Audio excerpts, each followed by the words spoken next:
What if fear of the truth didn't hold us back? Instead of having to do the research yourself, we've done it for you. Tune in each week as real moms drop some truth bombs. Answers start now. Okay, guys, welcome back to Truth Moms. Woo! Yay. Today's episode is a Q&A, which I'm excited about because I feel like we've done so many interviews lately, and I'm like, I miss you. Yeah. Just you. Yeah. You may even get a nip slip, Yep. over here. You're welcome. You're welcome. Because I know you missed it. Yeah, because a lot of your questions Have to do with boobs. yeah. We put a question out. I think we put 3 of them out there. And the number 2, like 2 of the top questions were, do I still work for Kristen Cavallari? One of them said, do you work for Christine Oh, hello, Christine. Calamari? It looked like calamari. Calamari? Yeah, the way they wrote it, like Cavallari or whatever. Yes, I still work for Uncommon James. I think the funny thing for people is that they've seen a reality show and they have no idea that a reality show is not true reality. Mm-hmm. It is the reality. Like, I almost think that it's reality that people want you to see. It's the same thing as Instagram. You see snippets of a life. You see the Hollywood version, right? But yeah, I'm still in the background. I'm just in IT. IT's like not as sexy. And I don't think, like, if you look at your own life, do you post your job? We live in such a forward world of like, this is like, nurses dancing on TikTok and most of everybody is an influencer in some sort. So I think people see that and think that because I don't post that, but like my job's like more in the cybersecurity side of things. Like I like nitty gritty business stuff. It's not something that I could even, because it's technically, what's the word? Like, it's like the secret stuff of the business. It's confidential. Yeah. And the other side is that I don't feel the need to, post dancing TikToks in my office all the time. But your office is like your home. Yeah. I definitely have. I have a hybrid role. But like, even in my office at work, I just don't think the first thing I'd be like, I should post it. But I do know that people do post at work. I don't. I think if I'm looking at it from their perspective, I think because it's a celebrity-owned business and it did have a reality show, I feel like people kind of expect you to like continue that in a way. And I think people don't know what you are doing there. Like, I know you've said it a bunch of times, but people maybe aren't catching that. And I think people expect you had like a, operations role at one point. Yeah. You were pretty much like top dog. Everybody came to you, but like, that's not the case anymore. So it's a very different role. Right. That you've moved into. Also like in the reality world, like Kristen was my boss, still is my boss. So like when they're like, are you close with her? Close is such a weird word. Like, yeah, I love her. She's still somebody that I love. I trust. I count as a friend, as a boss, as a mentor. But like, we don't hang out every day. Like, I'm not in the same bracket as her. So like, I can't go to like Tulum and spend $10 million. We're not in the same price bracket. Yeah, like, it's different. She is Kristen Cavallari for a reason. You know. And that's okay. So yeah, I still work for her. I still love her. And there's the answer to that. The second biggest question was my boobs. Boobs. Which I knew. I posted an Instagram. I'm going to put it on TikTok and see if it does the same thing. Going viral. It's 3 million. Yeah. And I knew it. Like, I can't ever get away from my boobs. I was like, Philly's hottest big boobs. Did you get that? I did. I got Philly's hottest big boobs from Preston and Steve in Philly when I was younger. I was a Hooters And they girl. weren't even as big as they are now. No, they were D's. Now you're G-I? I'm an I. Yeah. Wow. I didn't even know. I didn't know your boobs could get, like, because everyone was like, oh, like they have your boobs get bigger in pregnancy and then postpartum and they like flatten. But I never really went down that road. Yeah. So like, even if they flatten, I'm still at best like an E. I thought it was double, like I know now, but like back in high school and college, I thought it was just double D and that's where it ended. No. No. There's a whole world of big titty bitches. Tap into that. And I actually am, because one thing I am frustrated about is there's a world for, and I was talking to my mom about this, there's a world for, like small bras, like cutesy. Somebody posted something about like some ad that they were showing for like a nursing bra. And it's of course like this tiny little girl with these tiny little titties in a field.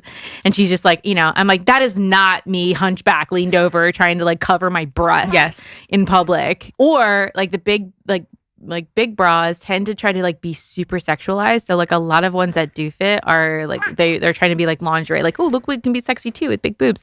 I just want like the normal everyday bra that's gonna fit me. That's like a t-shirt bra that's gonna hold all the girls in, hold them in well, and Give you some back support. give me some freaking back support because I literally still have a kink in my angel wing. It's just never gonna go away. Like That it constantly sucks. feels like I have like a broken nerve Yes. back there. I know exactly that feeling. So Not I because might of start big my own titties, bra though. brand for I like think big you titty, should. like small, like well, I mean not small, but like super more inclusive of like bra differential sizes because not everybody is like I think if they think you have bigger boobs and you have a bigger like chest area, so like double D start at like 36 or 48, but I'm a 32I.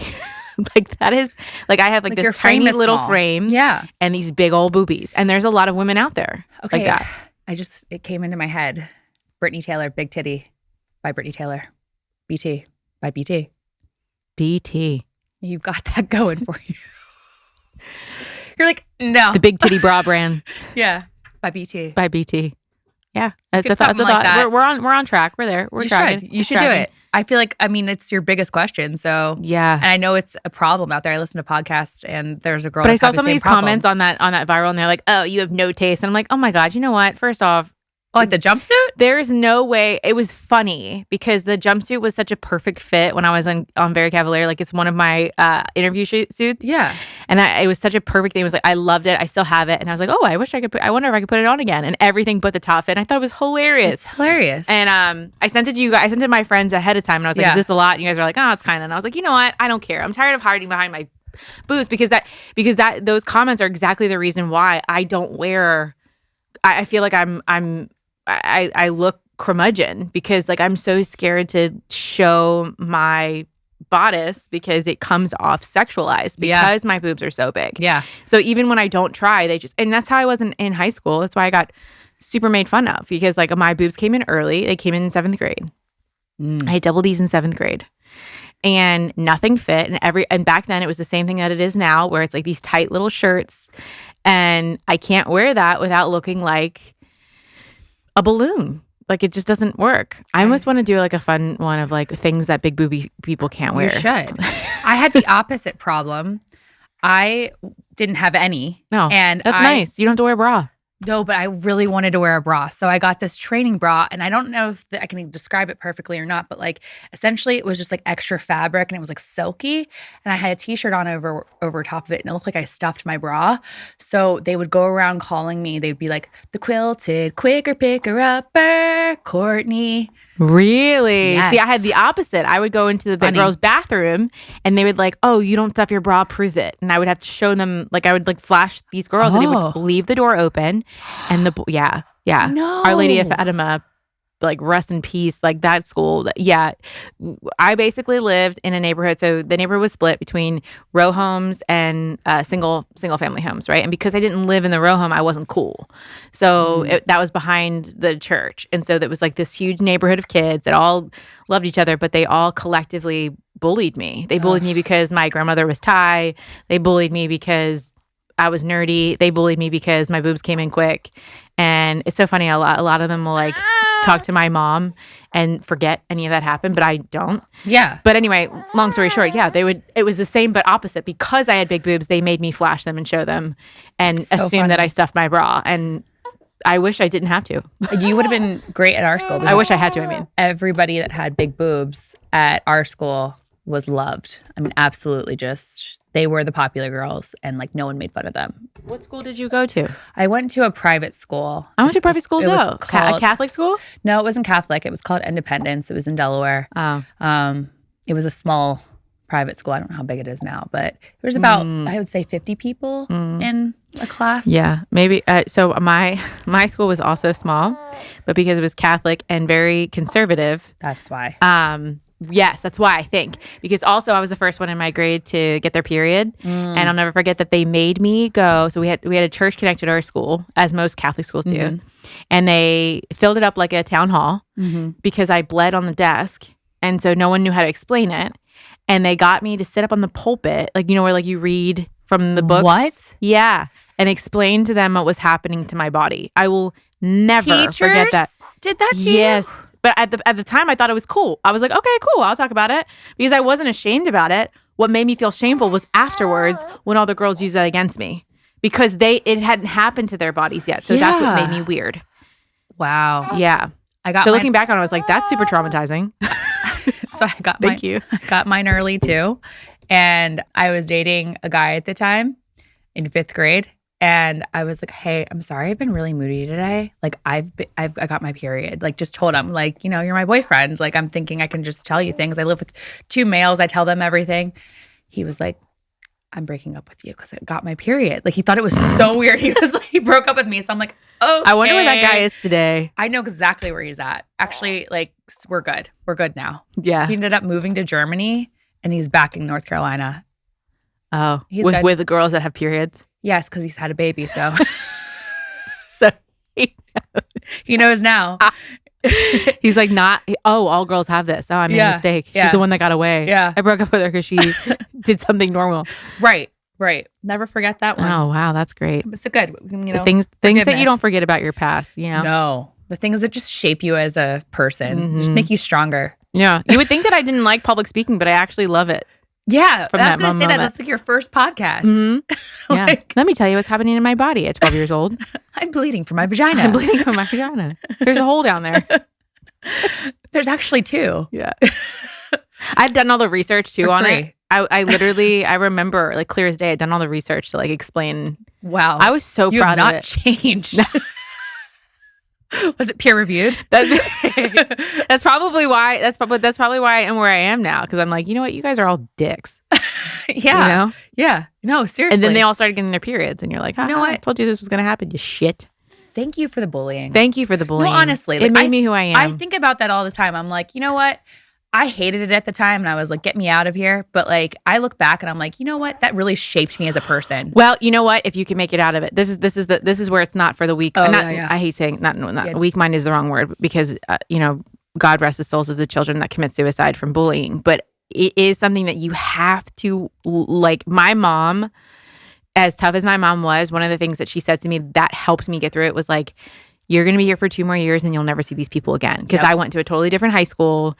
We moved town and then I went to college and you literally don't, like if I could sit down with a group of kids who are being bullied right now, like I'm not saying you have to deal with this or you should or that it's fair, but if you can find the strength to just like get through one good thing a day just to get yourselves through it, like on the other side of it, you are such a more well-rounded person than the people who never learn from being like karma comes their way. It does. It comes their way in so many different forms in life, And so the fact that you are a beautiful, unique, creative, smart, great human being, and these people are just, they see something that either sparks their insecurities and become jealous, or they're just mean people. Yeah. And it feels like you can't get through it. And also, we were the age of the internet that started. So like AIM, I was bullied on AIM. Oh, like same. I was told to kill myself Oh, from not my that classmates. serious, but- Oh, yeah. Yeah, I had them like create fake names and like trap me in things and then like, print it out and read it in class. Oh, I had like terrible, terrible bullies. And then I moved. I went to a different high school first than everybody else. And that sort of helped things. And then we moved and I went to a different high school for my junior and senior year as well. So I truly never saw those people again. And I think that that's what's tough in like organized schools is that you see these people from K through 12 or you see these people for all of middle school and it feels so heavy and it feels like they're always going to be there and it's never going to end. But it does. And there are some things about bullying that I will never take. I will never wish that I was the bully over the being bullied at this point in my life. Yeah. Should it have happened? No. But I'm glad I got through it. And I'm glad that it made me realize, like, you don't fucking treat people like that. No. You know? I think to your point too, like obviously like I'm laughing saying, hey, it shaped me, but like it is such a different level nowadays too. Like, yeah, we had AIM, but like we could log off and, be off of that. Now it's constant with social media, with text messages, with everything they have now. I'm sorry. I moved you. She good? Yeah. But it's so much heavier now. So it's a different world, I feel like. I think too, like the reason why it felt so heavy back then, to your point, like I feel like I would watch these high school movies or these like middle school movies or these TV shows where like that was their world and that's what you felt like in that world. Do you know what I'm saying? Like Right. it felt like that you were going to be friends with these people for the rest of your life. Right. When in reality, like we all go to different colleges for the most part. A lot of people went to a local college and they did end up together, but like a lot of people go different places. As soon as you move away, like your lives are no longer the same. You also have to understand that the adolescent brain is still unorganized, right? Like I remember my friends would get mad at me over things that my parents did. So I lived behind one of my best friends, and we planned her birthday party, did everything. It was like a huge outdoor tent thing, like super Britney now that I think about it. And my mom had gotten mad at me because I hadn't finished doing the laundry as part of my chores. And so she didn't let me go. So I had to watch the birthday party from my back window. And they were mad at me that I didn't go to that birthday party. They're like, why I did you just do your this. laundry, Brittany? Yeah, right. And so it's like, or like, you know, just random stuff. Like I wasn't allowed to do certain things, and it was a character flaw for me. Instead of them being like, oh, her mom sucks, you know, or like, not that my mom sucks, but like my mom didn't let me do it. And thankfully, like, you know, a lot of those things were underage drinking stuff, or like, you know, kids were getting into sexual things at the middle school age. So like, there are a lot of things my mom saved me from, but at the time you don't know it. Right. It is truly one of those things that when you get out of it, you're like, whoa, this all happened for a crazy reason. Yes. You know? And you appreciate your parents a little bit more. Right. I mean, I also appreciated the fact that I wanted to get away from my mom so bad that I moved out, you know? Yeah. Like I think about, like not in a weird way, but like I went through so much stuff that I was like, I'm not living in this town ever again. Yeah. You know? And not that when I go home, I don't have a sense of nostalgia or I'm like, what if, you know, whatever. But I do think that a lot of those things shape me to be like, I need to get out and I need to experience the world and I need to see something outside of my backyard because it feels so small. And then you realize the world is so much bigger.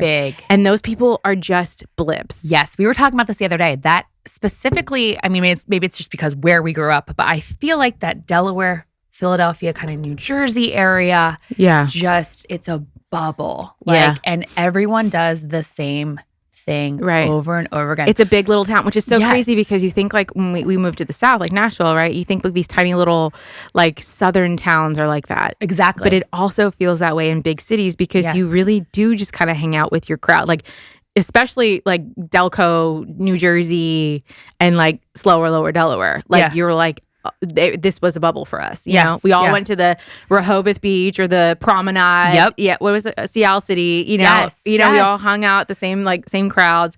We went to the same by the way, we had 18 nightclubs that were like 18 and younger. 18 and younger. Yes. Yeah. So we did the nightclub thing, you know. At like 14 years old. I remember being like, Mom. Yeah. Do you have an X on your hand? When you could drink or you couldn't? Yes. And random like, I guess 17-year-olds are like grinding up on like 14-year-olds. I mean, you're like, this is cool. We were the ones with like, what was it?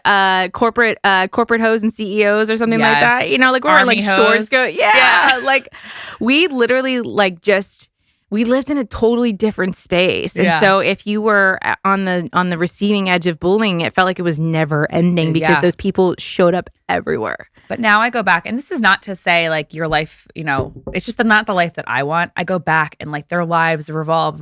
You and I were talking about this the other day around like Philadelphia sports. Like it's like they sit in a bar and that's all they can think about. It's all they can talk about.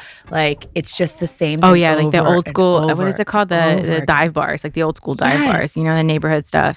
And that's cool. You know, like if that's where you wanted to be, I think that if we did a poll on transient people who moved away from their hometown, I bet you like a good majority of them were bullied people.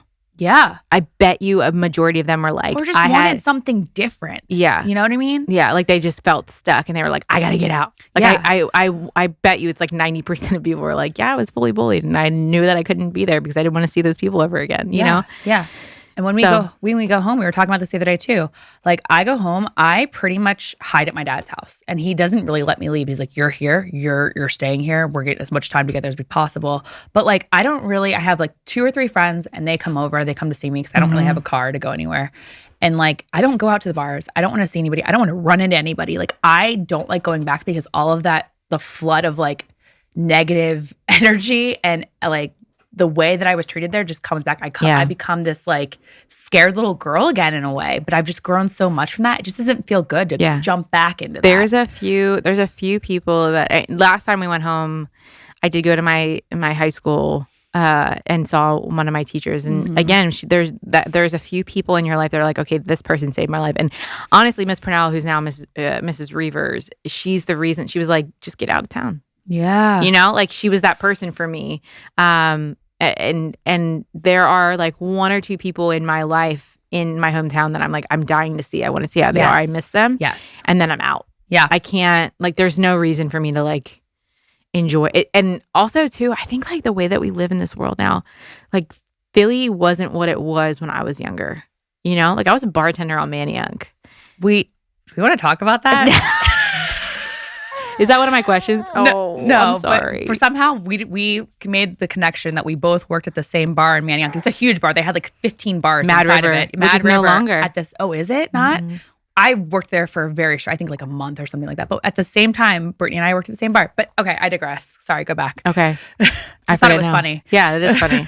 But yeah, God, it's just like you just go back and you're like, man, this is like a whole lifetime ago. Yeah. You know? Yeah. And for some people, it's really cool. They're like, oh man, this is the good old days. For me, it was like, I was dying to get out of Dodge. Same. You know? Yeah. But it's got to be something inside of you. And a part of it has to come from, I swear it has to come from bullying. Because you're like, this is not my people. These are not my people. Yeah. And unfortunately, and again, I'm going to stress this to moms who have kids in middle school who are going through it, because we have family members that are also dealing with kids that are being highly bullied. And I just talked to my high school teacher who was talking about, you know, suicides happening so much more often, that that bubble feels so freaking small. But I promise you, it's the world is so much bigger. So much bigger. And once you're outside of it, it's like a light bulb opens. But when you're in it, it's so tough.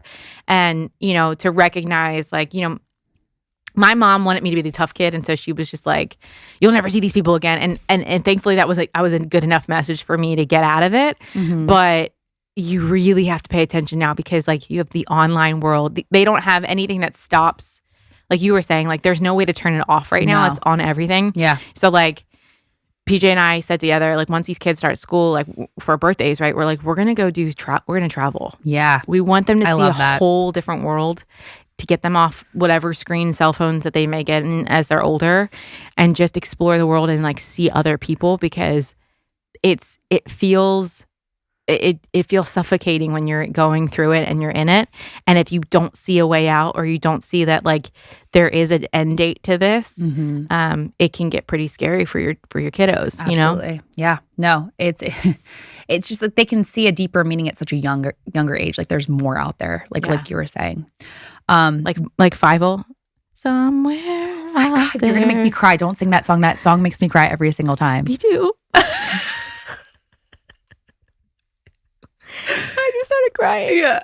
Because it's true. I was Fievel. I went west. Beautiful. Someone's thinking of me. I don't know the whole lyrics because it makes me cry. Okay. Okay, move on. Let's go into these Q&As. Yeah, that was a very long-winded boob question. Wow, we got all the way around. Yeah. Yeah. Yeah, we did. Do you want me to start? Yeah, you go ahead. You just spit all over the place. Me? No, me. Oh. I was like, I spit all the way over there. I know I can, speaking of boobs, I know I could shoot all the way over there with my breast milk. We should do the breast milk games. Oh my gosh. wait. Oh, yeah. You should sponsor them. I literally could do BG by BT by BT. What is it? There we go. All the alliterations. Oh my gosh. I probably have a 4-foot radius to squirt. All right, real quick, if you're loving this chat, let's make it official. Hit follow, leave a quick review, and take a screenshot to share on your Instagram story. Tag us at Truth Moms Pod so we can send you some love. All right, back to it. Oh man. Okay. So first one is from Jordan. She says, why are mother-in-laws so horrible? It's like they're jealous we took their sons for them. But then she went on to elaborate a little bit more. The mother-in-law is an awful house guest, comes and asks to hold the newborn and doesn't do any of the dishes or the cooking. Okay, so let's just go through this for a second. Well, I don't have that relationship with the stepmother or mother-in-law. Thankfully, my mother-in-law-ish, since we're not legally married, she's wonderful. She also is kind of a product. She's a married in, so she's PJ's stepmom. His mother is non-existent. For she has an alcohol problem and all of that stuff, and so he was like, I don't want you in my life. Yeah. And I know that that's hard on him. I think mother and son, like that relationship's so important. It is. But anyway, she's great. But I think because of that step, you know, even though you don't want to out loud say it, I think that there's a part of her that reserves herself. Yeah. But when she is with me, like just me, like she's amazing. So I don't have that mother-in-law relationship. I do not either. Justin is very close with his mom, but I love it. It's not like overbearing. It's just like he's very supported by his mom. They talk on the way home every day when he's riding home from work. Now, I will say that I think I think any family is like that. Like I think if we take out the mother-in-law concept too is I'll go by. You don't have that relationship because Justin has a very secure relationship with his mother, and he's very protective of his wife. Yes. So those are two things that I think have to happen. Yeah. Right. And I'm not. PJ's the same way. Like you can say whatever you want to PJ, but if you come for me, like he will protect me. Yes. And he did that in my birth. He does that in every day. And I think that like if you're having an issue with your mother-in-law not being helpful, then it should be your husband that then comes to your aid. Because if your husband is not, and he's just like playing the quiet card, then nothing ever changes because it just looks like you're a monster and you're fighting your mother-in-law, right? Yeah, Do you agree with that? 100%. Yeah. Because they're like he's like almost playing both sides of the fence, and it just causes all of this crazy animosity towards each other, and then you're looking for things that are wrong on either side. You know what I mean? I do think that there are some unhealthy mother and son relationships that can build. And you have a son, so like maybe you probably know better than I do of like your son will eventually find someone and move from you. But my daughter will too, but I think it's just like even as 2 years old, like I'm already thinking about making sure that he is independent. And I talked to Justin yesterday and we had said before he was even born, like, hey, I want to make sure that he is respectful to women. So like, can you start opening the door for me and showing him that? Like, I want like him to be an ultimate gentleman. But like, I'm thinking of that kind of stuff. And I know that he's going to move away. But like at the end of the day, I want him to always know that I'm here for him. So, I mean, I don't know what kind of mother-in-law. I personally don't want to be that mother-in-law. I want to have a great relationship like I have with my mother-in-law right now. But like, I can see how, you love this little baby so much and like you raise them and then all of a sudden they go off. I mean, I love my daughters so much. So I just don't understand like what genetically is that difference? Like, why do people assume mother-in-laws for men are harder than mother-in-laws for women? Well, I've seen this post that goes around and again, like I can't relate to it, but I think that they say, oh, you have a son, then you automatically know that that's not the house that they're going to come back to for Christmas. Do you know what I'm saying? Like most wives dictate where you go for Christmas and the holidays, and like they will say, well, we're going back to my family's. And I'm like, I don't understand that. So then you're just mean to your daughter-in-law because of that? I don't know. So that's an insecurity. And that's where I'm going with this is this in general. Just those kinds of sayings to me, like comes from an insecurity from that person that's treating you bad, right? So that mother-in-law maybe feels like the more that she makes you feel unloved or unwanted, that you kind of crave that. And so I don't know. It's such a hard realm because I don't have that. So I know. That's how I can't answer that. I don't know. I do know that there's like a weird thing online all the time about mothers and sons and like harboring that relationship. And, you know, but like that, I feel like that's unhealthy. Yeah, I think it is too, but it's so like common. If you treat your son like he's like your little husband, then like you have a problem. No, that's weird. But that's what they're referring to is that like that's their little man. That, you know, and I think maybe daughters and mothers don't have that because, you know, I don't know, man. I don't know. What a weird thing. However, I will say the holding the baby and not doing the dishes thing. I was waiting for you to get this. I mean, that's an all family thing. We're talking about so you're going against two things. You're going against an insecurity of a mother to her son, and then you're going against an old school train of thought, which is getting the mom or taking care of the baby. Mm-hmm. And it wasn't really till my second baby that I was like, oh no, we need to take care of mom. Mm-hmm. And that's why I've been really big about mom-focused healing. So postpartum stuff, postpartum care, postpartum doulas, lactation consultants, and we'll get into that and all of that. You know, I'm running after this to a lactation consultant, even though I have great lactation, just that support of being like, you're doing a good job, right? I think I told you this one time, like, you know, a family member came to visit and just kept like pointing out all these different things. It was the first time they had seen the baby. And I told Courtney, I said, and my chiropractor actually, I said, you know, the one thing that didn't happen that whole week was like no one gave me a hug. Like no one was like, Yep. I just wanted someone to give me a hug and be like, good job. You know, like just something that makes me feel like I was loved. Yeah. You know, like I had done this whole thing. I bring this baby into the world and then that's it. And I think a lot of times people in general think that helping mom is taking the baby away from her. And we're learning now through science and through tons of social media that like that's not it. Mom needs to bond with the baby. Mom also needs to be treated kind of like a baby right now. She's got a hole the size of a dinner plate in her stomach that nobody can see. You know, she may or may not have between 2 and 3 months of vacation. Vacation. We have my vacation, maternity leave, you know? And so, and whether or not that's paid for or not, like there's so many other stresses happening that the least stressful thing right now is feeding the baby. That's the least stressful thing. Right. Doing the laundry, getting the dishes done, being helpful if there's another baby in the house, like, you know, with River, if someone was like, hey, I'll play with her, or I'll bring her things, like those were more important and helpful to me than someone being like, I'll hold the baby so I can take like a 30-minute shower. Like, yes, every once in a while I'd love a shower, but I can manage that. What I can't manage is the household right now. Right. You know, my toddler is 24/7 needing the attention. We're dealing with that separation at this point. My infant is just starting to find routine. My significant other is back to work. My lifestyle is turned upside down, and I now have a ticking timeline of how I'm going to figure out when I get back to work to who's going to manage these children, plus that like feeling of separating my child.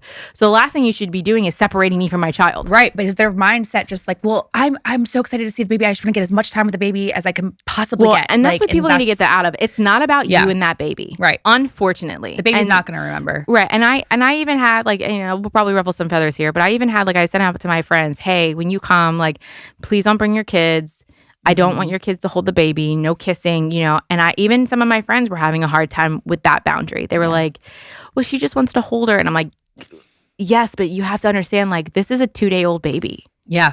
Do you know? And also, like, River is watching. And River's relationship with her sister is more important than some little friend of hers holding her baby sister. You know what I mean? Right. No. 100%. And I think we all have to think about the family as a unit. Like, mom needs help with everything. Like, mom needs to feel secure, and feeling secure isn't taking the baby from her and telling her what she's doing wrong. And I think that's like, oh, you know, like when I hold the baby like this, and when the baby took a bottle for me, and you know, like, shut the fuck up. Yeah.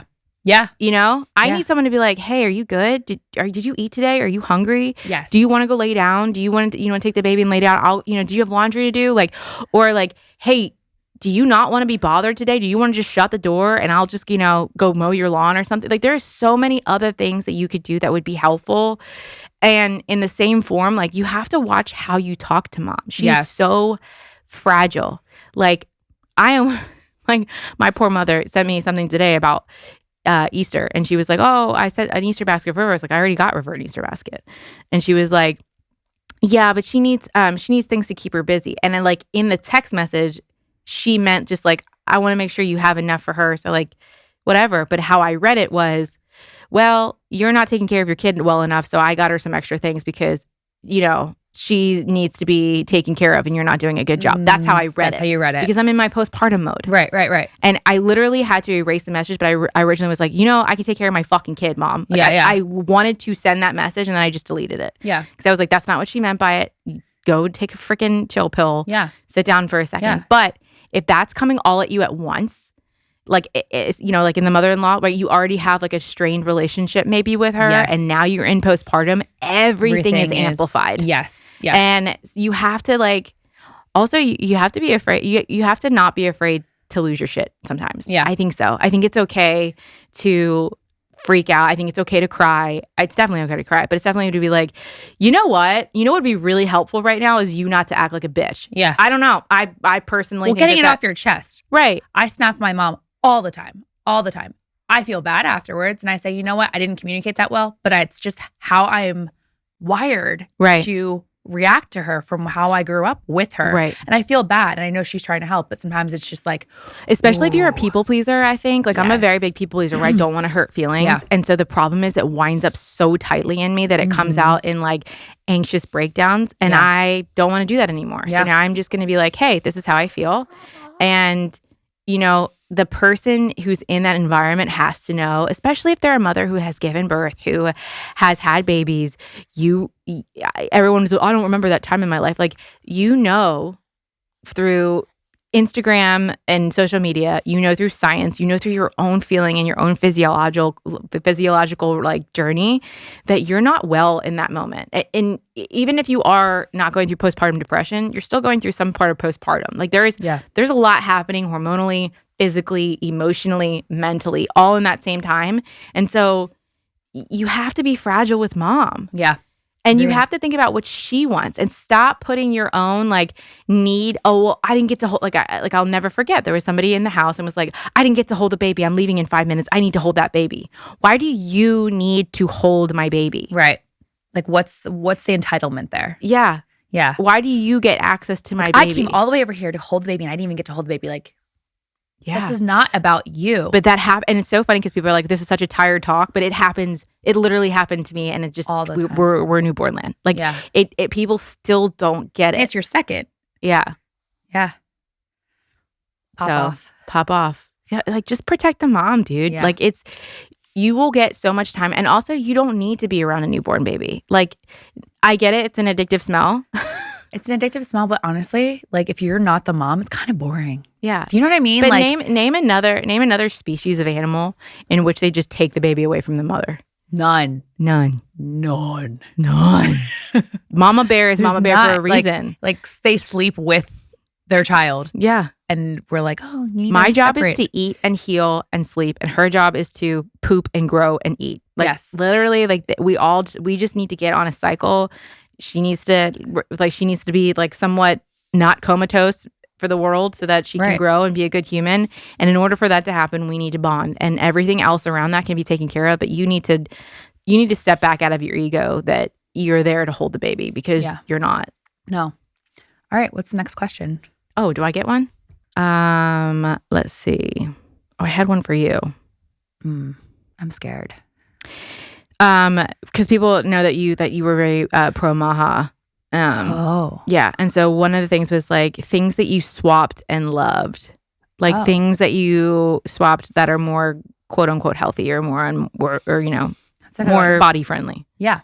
Like with personal care products or just in general? Maybe in general, like top 3 products that you swapped. I would say toothpaste. Yeah. Toothpaste is a big one. I'm very now anti-fluoride once I found out that it, alters your brain chemistry. And I use Zebra. I was using Risewell, but the nano hydroxyapatite was actually giving me like darkness, like little dark spots. And Justin had it as well. And then I listened to a podcast about Zebra and I tried it out and it was gone within we one love brush. Zebra. It's so good. So I really like Zebra. When it comes to any kind of food, like the processed food world, really like Primal Kitchen, really like Siete, really like Lesser Evil. What else is there?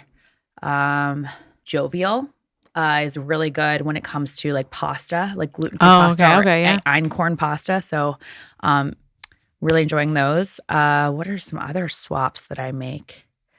One I have not gotten on board, but I think you have, is toilet paper. No, I've been doing toilet paper for a while. Yeah, I have not gotten on that. I'll tell you why. There was one ad on it. It was 2 years ago, and it was like, "Do you know that you're basically your asshole?" Well, no, that came out to be new. That bleaching your butthole ad, but there was another one that was like, the whiter your toilet paper, the more that you're basically killing yourself from your butthole. I can't remember. It was a mom on a toilet. I'll never forget it. Mom on a toilet, like feeding her baby and talking about like how you're poisoning your butthole. Yeah. I was like, I don't want to poison my butthole. No. So we use Reel, REEL, but any really like bamboo unbleached toilet paper. What's the difference in price point? Because I think that's where I'm like, not much. really? Mm-mm. Okay, you got to send me a link. No, maybe like $1 or $2 more. And honestly, like we are, if you think of Charmin, like I think even if you look at the ads for marketing for those, you overuse so much. We are, what's the word? Not gluttonous is the wrong word, but we just overuse things. Yes. And so we're looking, what you could use for like 1 or 2 wipes, you're essentially like pulling, half your toilet roll, right? Yeah. And so Charmin's whole thing was like, you get 75% more roll, but like it's bleach butthole, so it doesn't matter. We also got into bidets. Yes. Bidets were a game changer. Or honestly, sometimes I just go into the shower and I wipe my butt. I just give it a good rinse. I've never done that, but it makes sense. Yeah. I mean, I'm just giving an extra little you just love. Need a little, yeah. Yeah, like a quick shower. Yeah. Quick spritz. That was a lot. I need a shower after that. Spritz. You know what I mean? Yeah. Just get it all out. Yeah. So you use less toilet paper over time. It's better for the environment. Yeah. And it doesn't feel much different. No. Still 2-ply. No. So it was an easy switch for me. The other thing is that we use, I'll have to link it.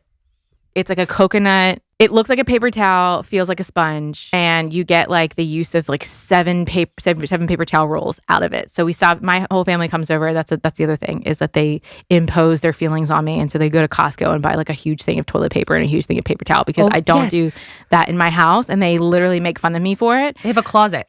Brittany told me that they have a closet of their things. Yeah. Because I don't use Tide Pods. I literally, someone, I don't know if it was PJ or my aunt, like did their laundry or whatever and just used a Tide Pod. Literally instant headache. Yes. Because we don't use it anymore. Yes. I was going to say, if you're looking to do a swap while you're on that topic, the biggest swap I would do is your cleaning products. That's the most toxic. Yeah. Truly Free, because I was using Branch Basics, which I still kind of do, but Truly Free has really, like their laundry stuff, awesome. And a lot of people will argue that some of that more natural stuff, right, either doesn't work, quote unquote, or that it's not antibacterial. So throw vinegar in it. Yes. Vinegar is like the nature-made antibacterial. Yep. And, it's okay that it doesn't work as well. So if you start thinking about why things aren't working as well, think about the products that you're using on your like clothes, like things that stain, things that, I don't know. Organic is organic for a reason. It's not meant to last forever. Mm-hmm. I tell this about the PJ about our groceries because he's like, things go bad so much faster. I'm like, yes, because they're supposed to. Right. Right. Right. Things go bad a little bit faster, and things are a little bit more or a little bit less tough, right? Stains are tougher to get out of. So you just pay attention to those things. But that's the lifestyle that you're choosing. Right. You want the convenience lifestyle, then go back to your Tide Pods. Who cares? Right. But if you're looking to make more holistic changes, then I agree. Truly Free. We started that with the dishwasher. The dishwasher is elite. Even the Cascade was not doing as good of a job when we were using it. Like the dishwasher stuff, if you're looking for that, definitely grab and that. If you're looking for scents, like more holistic scents, like there's a couple essential oils, but I'm going to forget this brand. It's a box. It's got it's blue and white. It smells incredible, and it's a natural scent. And I'll link that as well. I cannot remember the name of anything I'm using right now.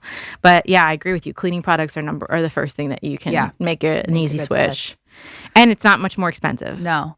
You asked for a clean swap that really works, and we've got one that we actually love. It's called Truly Free, and it's completely changed the game in our homes.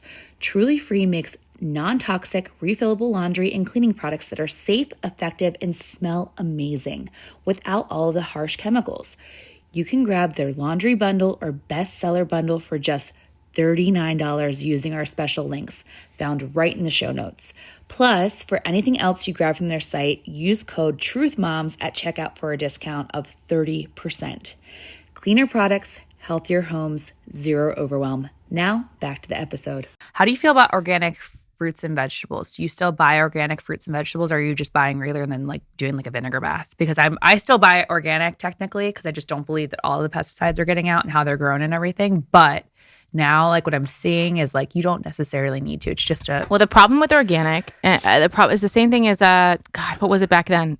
Trans fat free or whatever it is. Yeah. Like, you have to be careful of these trigger words. I do agree that organic probably is the better product. Mm-hmm. However, you have to look at the company. And something I learned from a different podcast from a farmer actually is that a lot of these terms like organic, I think non-GMO is, but organic, pasture raised, or pesticide free, like those are things that are not regulated. So they can just say that because maybe they don't include a certain pesticide, or maybe because they grow it in organic dirt, or they, something about it is organic, or it's an organic seed, right? Like there isn't really a way to 100% know if this was. I thought that in order to get that USDA organic stamp of approval, it's a pretty hard and rigorous process to get that on there. Yeah, but most people don't have. They just call it organic. Okay, so be looking for that stamp is what you're saying. Yeah, but also the USDA has their own problems. Like, are you being paid? Are you paying for that label? True. See, this is a problem. So you just don't know. So Yeah. I would say, like, look, if it's what's the Dirty Dozen? Yes. The Dirty Dozen, I would say, just for, I don't know, scared's sake, I'd stay in the organic realm if I can. Avocados aren't. Right. So just, buy regular and anything with the avocados. skin, you can technically, like you can technically wash off, and then Right. what's underneath is probably safe to like eat, kiwis. right? Like kiwis. Yeah. Kiwis, oranges. Right. But like strawberries are very porous. Yeah. So they're going to soak But in we this. live in a house where I love PJ, but he's like on the, like the cheapo meter sometimes. And so I know when he goes grocery shopping, when I go grocery shopping, is everything that I have is like organic and pasture raised and blah, blah, blah. And sometimes he comes home with like the bag of like the normal Publix broccoli. And I'm like, like, are you okay? yesterday he put it in the microwave. I was like, so you're microwaving non-organic broccoli in a plastic bag. Yeah. All three. And he's like, what's wrong with the microwave? in the plastic bag? In the bag. No. Have you stopped using the microwave yet? I do. He doesn't. I want to tear that thing out of my house. I want to tear it out and I want to put in like a little toaster oven, but I just haven't found something that does that yet. Look, here's the thing. I people are going to be like, oh my God, now we're going to go against EMFs and we're going to go fight that one. Look, if there's someone told me this one time when the COVID was happening, if there's a 1% chance putting that mask on is going to save somebody's life, would you? So if there's a 1% chance that thing is spreading some crazy rays, Yeah. nothing should be on 24/7. That should be the notion. People aren't on 24/7. Everything needs to sleep. So to have something that's plugged in that's on 24/7 can't actually be great for you. No. So if I can't unplug it, then I have a problem with it, That's a really good point. I didn't even think about it not being on. Yeah, Like, it's just always plugged in. It's always on. Just like Amazon's or Alex is always listening. That freaks me out too. Yeah. We'll get into that You later. can stop it, but who knows if really, get into it later. Okay. A lot of people just ask me how I'm doing with the baby. I'm doing great, honestly. I think the first month, you can attest to it. I was riding real low on the postpartum train. Yeah. You want me to talk Yeah. about it? You came to me after, like, I edit the podcast, just so you guys know. So like I watched Brittany, and I can see like the things that she said. Obviously we can all watch Brittany and see the things that she says, but like I really see like, the confidence that she had going into the second baby and just like being like, you got to get to know your baby, give yourself some grace, blah, blah, blah, blah, blah. And then when she would come over my house, she'd be like, this baby hates me. And I was like, wait. Like, can I just show you where Can I let me elaborate on that. Yeah. So for the first 2 weeks, I thought, right, you come out of this crazy high, and I'm sure it comes out from every birth, but particularly when you have a non-medicated birth, you run this crazy hormonal game because you feel every feeling. Mm-hmm. And so I was on this high of like doing this completely not natural is the word. What was the word? Like, it was barbaric a little bit, but this completely unmedicated birth. And I was feeling so good from it. And I just assumed that would just magically make everything easy, I think. Yeah. And I kept saying to myself, like, go into it like you know nothing. Go into it and you know nothing. Don't compare your babies. And River was a very easy sleeper. She had no tensity, which is crazy because, she was the first baby, and usually there's a lot of anxiety with the first baby. But like she was like a noodle. Mm-hmm. This baby would go to the chiropractor, and every time we went, they were like, "Oh, she's a little bit tense," and "Oh, this is a little bit tight," and I was like, in my mind, I'm like, I did everything to make sure that this was perfect. Yeah. To give her, the most peaceful, natural birth possible, and she still came out tense. And I was like, oh, it took me a while to realize, like, it has nothing to do, like, people think it's just birth trauma, but it's not. It's just a personality. Yeah. Right. This baby came in the world and is like, what the fuck? Yeah. It has nothing to do with how they came into the world. It's just, it's a new world. Yeah. And every baby's different. Yeah. And I kept telling myself that, but then I kept comparing. And River and I bonded right away. However, I forgot. River and I only had River and I. even with the dogs, it was just River and I. And I had nobody else to take my attention away. I had nothing else that was going to pull me away from that baby. My family didn't even visit until River was 3 months old. Really? Mm-hmm. So I didn't have to share her with anybody. Lennon comes into the world and she was immediately shared. And to no fault to anybody but my own. I had friends coming in and out really quick. Like there was days where the first 2 weeks of life, PJ was like, I don't think we've been alone for one day. Like somebody's come in, either the midwife has to come in, or the doula came in, or a friend came to visit, and they would stay for hours. Oh. Yeah. Like they wouldn't, I had friends that were like, oh, I'm just gonna come over and drop something off, and then it would be 4 or 5 hour visit. And that's a lot on somebody who literally just needs to lay in bed. And I was trying to really uphold that 5-5-5 rule, right? 5 days in bed, 5 days around the bed, 5 days around the house. And then, my family starts to come visit, and they have their own, rules and regulations of how they want to do things. And so my issue has always been to protect the boundary for myself as a people pleaser. But then you start to realize that it comes at a cost to your baby. Mm-hmm. And so me not putting my boundary, my foot down and being like, hey, we need to go to bed right now. The baby would get really anxious and I wouldn't be able to soothe her. Mm-hmm. And PJ would. And so there was a moment where I was like, my baby hates me. Like with River, like she would want nobody. Yeah. And this baby can go to everybody, and she calms down immediately. Yeah. But she was feeding off of my energy. Yeah. And so once I learned to calm my energy, or to kind of be like, hey, you know what? We're going to bed at 8:30. You guys, I'm shutting the lights off, right? Because this kid does not, this is a different time, but she does not like to sleep with lights on. Yeah. So we have to be in natural lighting. We have to be everything has to be turned off, and there has to be maybe certain sounds like brown noise or whatever, pink noise she loves. But it cannot be a crowded environment. No. And if I'm feeling anxious and overtired and overwhelmed, chances are she's feeling it too. Yep. So it was less about my baby hating me, but I couldn't get past that. You couldn't. And honestly, the last time I saw you was 3-4 weeks ago, like we said before. And you were kind of coming out of it, but she came over to my house. Was it yesterday or the day before? And she was like, this baby is my best friend. I was like, I literally looked at her, I was like, I wish I could show you you right now to your previous self, because I was like, God. What? Yeah, it hit me. And I think that postpartum hits everybody at a different time. But for me, it was for the first month and a half, I was like, this baby doesn't love me. I'm having a harder time. I can't soothe this baby. And now she wakes up in the morning and we just have she does this we have an inside joke smile. And I was like, it's my little bestie. Yeah. Yeah. But it takes a while. And I think that's another thing when people say you don't bond with your baby right away. I wouldn't say we didn't bond as if I didn't love my baby and I wouldn't do anything for her, but we didn't have that immediate connection like River and I did. Yeah. And that's okay to say. Yeah. We were learning each other, and we were learning each other while I'm distracted by 10 million other things, right, including another toddler who needed my attention, And so it took a little longer for us to find our groove. And by longer, I meant 30 days. But in 30 days, everything really changed. And also being honest with myself of getting blood work. I was super low in everything. I was, living off a high guard that I had done all this stuff prenatally. I'm taking on these organ beats and I'm doing all these things, and my blood work's perfect. And it doesn't matter. You can have the most perfect blood work. You can have iron stores. It all gets drained. It gets drained from you. Yeah. When you have a baby. Yeah. And then postpartum. And so then I got blood work done. They're like, you're low in calcium, you're low in iron, you're low in B12, everything that would be energy and sustainability. And I was like, oh, that's why I'm irritable. Well, I think also right after birth, I remember you were come over. It was the day after. I was like, are you sure? You're like, yeah, I really want you to meet her.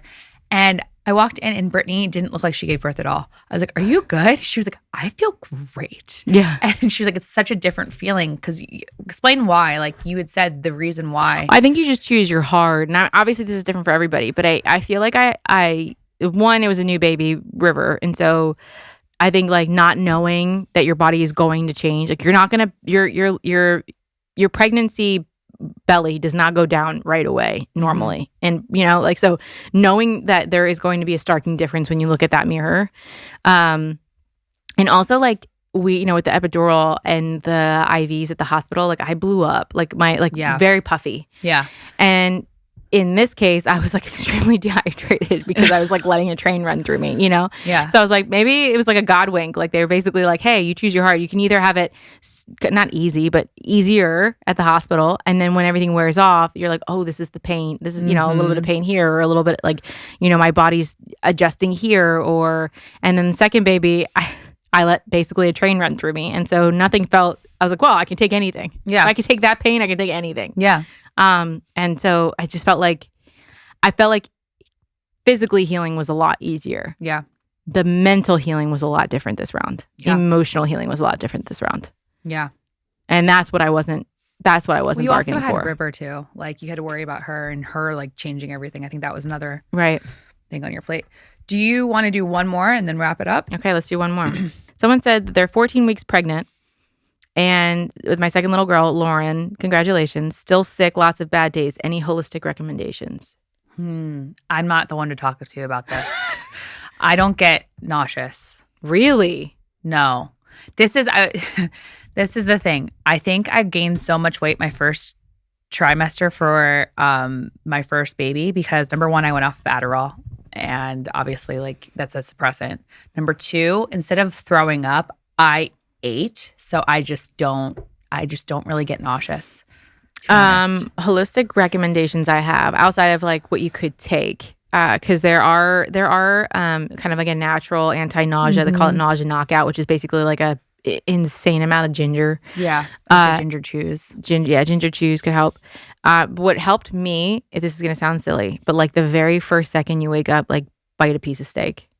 Protein. I know it's the last thing you want to do, but something about the protein took the nausea away. And every day I forgot to do that was a really tough day. Yeah. But protein in the morning was the number one thing that got me through. So I would just like pre-make or have like your significant other or a friend like pre-make just like, I don't even know, like natural beef jerky or like thin pieces of steak or something and just like chew on it. Yeah. What about like acupuncture? Acupuncture is great. Definitely I would definitely say acupuncture. IVs are awesome. So there's a lot of IV places out there now that will do pregnancy bump, or it's called the bump, but pregnancy IVs. Because really a lot of times the nausea coming from your body is lacking something. And because of all the other hormonal changes, you're basically, you're feeling nauseous because your body is craving something that you're not physically able to give it right now. Right. Yeah. So, you know, like hydration is key. Yeah. A thing about that I want to talk about, actually, I tried to get an IV for my first pregnancy and my OB at the time would not allow it because you have to get a written note in order to get it. I don't know if you knew that. I had to have. I never did. I didn't do that for my first baby or my second. Were you with I was with Jamie I was with an OB for my first one. Oh, mine did not allow Maybe it. because I didn't ask my OB. Maybe you just went. You were like, I'm not. Did you tell them that you were pregnant? Because when I tried to go get one, it's literally a pregnancy IV. Oh, interesting. Because she was like, yeah, I need a note from your OB, the place that I was trying to go to. So maybe some places do that. Some places don't, just for liability reasons. But my OB was like, absolutely not. I was like, why not? That should be good for me. I don't understand that. So another reason why I fired her. But go ahead. Sorry. Wow. Yeah. Okay. So maybe talk to your OB. I don't know the stipulations on that. I never had an issue with it. Yeah. Also, I'm saying this coming from a low risk, no complications birth for both the babies. So like if there's other things, like if you're dealing with PCOS or you have an IVF treatment or something, I don't know what the stipulations are for those. So for me, it was just, I just did whatever felt quote unquote natural. Right. Yeah. You know? For real. Anyways. But yeah. Okay. So that's where we are. Wait, where are we in the season here? Is this the end? This is towards the end. Okay. What's one thing? Let's leave it off now. What's one thing that you would have done differently this season? Ooh, I think I would have had more of these sprinkled through. I think first season we did a lot of just you and I think it was all just you and I except for Jamie, right? But I think we need to balance it a little bit more. And I also am really excited to get into the mom talks where we just sit like this and just have a mom talk. There's no like, you know, specific thing that we're talking about. It's just kind of like go. Because I always think that those are so interesting. Kind of like we did in the beginning. We just went with this episode. I agree. Those are so fun. I agree. But yeah, that's the one thing I would change.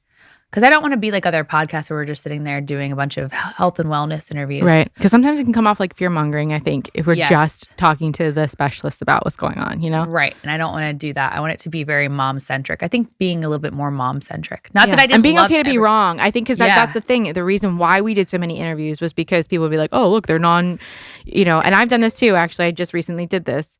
I think the thing is too is like, because we're not professionals, someone would like post me like and I do this all the time with influencers. I'm like, well, they're not scientific, but they're also going off of their own knowledge, and I think it's okay to, as long as it's not harmful for anybody, or that you understand that you need to take that research further. I think it's okay to talk about our personal experiences meshed with the research that we've done and why we were choosing what we're going to choose. Right. And I think that there was a part of me that went back into being like, okay, maybe I don't know, when we started really heavily doing interviews, which is great. But you're right. We should definitely be leaning in on our own instinct at some point. Yeah. I think that sometimes like we can be, it's okay to be wrong. Like if we've talked about it, like there's some things that happen in the season where, some of our guests did say some stuff and it was wrong. Like, right. And I was the first one. I was like, this is incorrect. Yeah. Yeah. So we probably need to go back and correct that. But like, I think, look, we're still here. We're still doing it. There's still great information around it. We just got to go back and correct it. But like, it's just got to be one of those things. Like you guys are, yes, we're doing the research for you. Like that's our whole thing. But like also you're learning with us. Right. But also I want to, and I think to that point, right, we're doing the research for you. That's what we keep saying. Like we need to ask you guys more. And that's kind of where I was going to go with what I think is next time. I think we need to make it more of like, what do you guys want to hear about? What are you interested in? I know we got a lot of questions about postpartum. And so that's going to be some of our next stuff coming up is really to talking about postpartum. I have lots of questions about vaccine. I mean, that was one of my biggest question about, 0 to 1 to 1 to 2. Yeah. Like, how are you doing? Right. I get a lot of things about vaccines. Everyone's asking about vaccines. What our stance is on it. Like, what do we think? Like, how should I handle this? Okay. I think the thing with the vaccine is that at the end of the day, Brittany and I'm not going to get too far into it, but Brittany and I believe in choice.